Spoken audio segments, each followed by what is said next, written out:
In our last lesson, we looked at some different head elements, including meta tags. And in this lesson, I think it would be a good idea for us to actually explore some meta tags. We're not going to explore all of them because, wow, there are a lot of them. And a lot of them are just specific to like Facebook or Twitter or something like that. So what we're going to do instead is we're going to look at a actual list, a proper list of meta tags, and we're just going to go through a few of these. So let's go ahead and open up our browser, and you can see the link down below, and you'll also be able to see it in my URL bar once I show that just behind me. You'll be able to see the list that I'm working with. It's not a full list, and it's going to be a pretty extensive list, but not the full list, and we're just going to work through a few of them. So let's go learn about meta tags. All right, so I just have Firefox open, and I'm going to go to gist.html/kevinsuttle/1997924. That is just super memorable. I'll put that link in the project files as well as a resource. Okay, so we have some basic meta tags here. Let's make that a little bigger. We have a charset UTF-8. We've seen that one already. This is a popular one, keywords. What is your page about? If you're doing a blog about learning HTML, you might want to put learning, HTML, something like that. Don't put more than about 13 of them.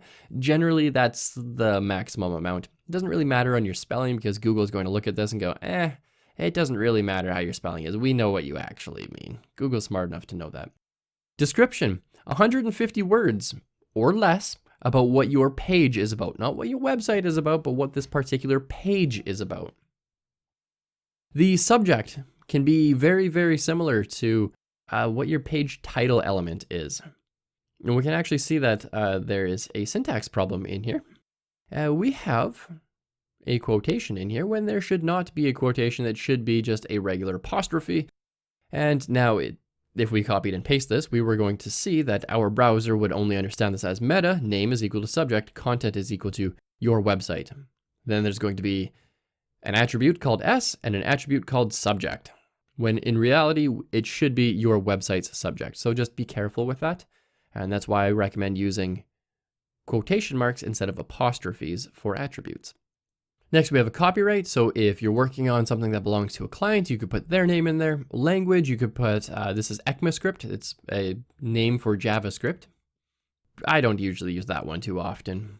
Robots, index and follow, or no index and no follow. This basically means when Google hits your website, are they allowed to put this in their search engine rankings? And are they allowed to follow the links on this page? They will honor that. Well, they say they honor that, and it seems like they do. Last revised, when was this page last edited? Abstract, don't use. Topic, don't really use. Summary, don't really use. Classification. You could use a classification if you wanted to. Author, you could put your name. Do not put your email address in there. Please do not ever expose your email address on your website. If you expose your email address, I guarantee you, you are going to start getting hit with a lot of spam email, just because there's what, 3 billion people on the internet right now, and something like 12 billion bots just hitting websites, scraping information. It's crazy. And their sole purpose is to often just collect email addresses and spam you, scam you, phish you, try to break into your accounts. It's not good. So just don't put your email address in there. Reply to, you might as well ignore that one. Owner, you could put your name. So I would put like Caleb Tallene for my website, because I own my website.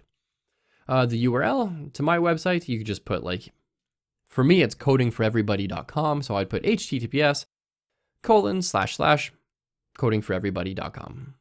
Identifier URL, basically the same thing. Directory doesn't really matter because we're not building a directory page right now. Page name, that's not really useful. So you can see how a lot of these are already, they're very similar. Page name, for example, and subject, somewhat similar. Your page name and the title element on your page, basically the exact same. And you can see again that the syntax highlighting broke somewhere.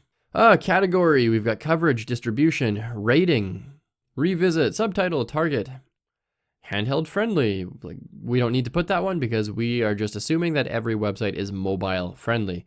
Mobile optimized. It should probably be optimized for at least 320 and larger. Is there anything else in here that seems incredibly important to you right now? Nope, I don't think so. Okay, so let's just go through a list of the important ones. Char set, very important. Throw that at the top of every page if you can, just at the very top of your head element. Keywords, not super important, but it doesn't hurt to have them in there. Description, definitely have that. Subject, no. Copyright, nah. Language, no. Robots, yes. Revised, no.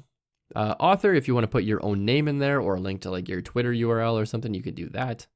Your owner, yeah, that's probably not a bad idea. It doesn't hurt. Just again, put the name, not the email address.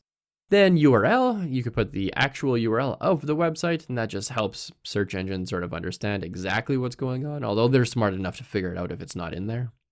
And I think that's about it. So you can see that we have a lot in here, and this is just a very small list. There are so many other meta tags out there.